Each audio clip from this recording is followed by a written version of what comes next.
गरीब आदिवासी परिवार में जन्मा एक लड़का जब अपने होश संभालता है तो परिवार की खराब आर्थिक स्थिति उसे उम्र से पहले ही जिम्मेदार बना देती है। उसके पिता पास के ही एक खादान में चौकीदार की नौकरी करते हैं। वहां से जो भी 2 पैसे की आमदनी होती थी उससे बड़ी मुश्किल से घर चल पाता था।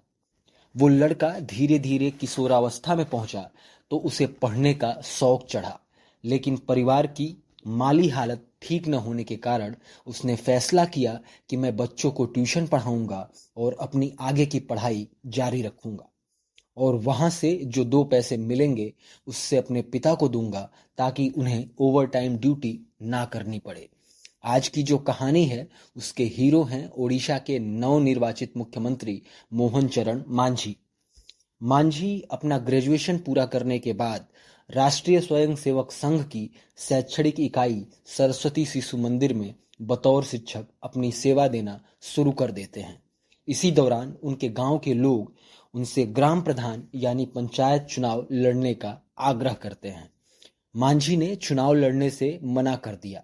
उनका मानना था कि समाज के सेवा के लिए राजनीति में उतरना जरूरी नहीं है। उन्होंने अपने गांव के ही एक दूसरे प्रत्याशी को समर्थन कर दिया। हालांकि वो व्यक्ति चुनाव जीतने के बाद गांव के लोगों की महत्वाकांक्षाओं पर खरा नहीं उतर पाया। गांव के लोगों ने अगले पंचायत चुनाव में मांझी पर दोबारा चुनाव लड़ने का दबाव बनाया और यहां से मोहन चरण मांझी की राजनीतिक यात्रा शुरू होती है। 1997 से 2000 तक मांझी ग्राम प्रधान रहे, लेकिन अपने इलाके में इतने कम समय में किए गए कार्यों के लिए चर्चा में हमेशा बने रहते थे।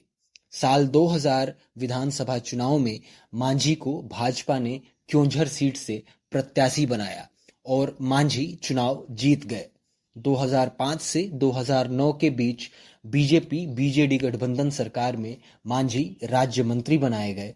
2010 से 2014 तक भाजपा के राज्य आदिवासी मोर्चा के सचिव की भूमिका में काम किया। 2019 से 2024 तक उन्होंने विधानसभा में बीजेपी के मुख्य सचेतक के रूप में काम किया और कई मुद्दों पर बीजू जनता दल सरकार के खिलाफ मुखर भी रहे।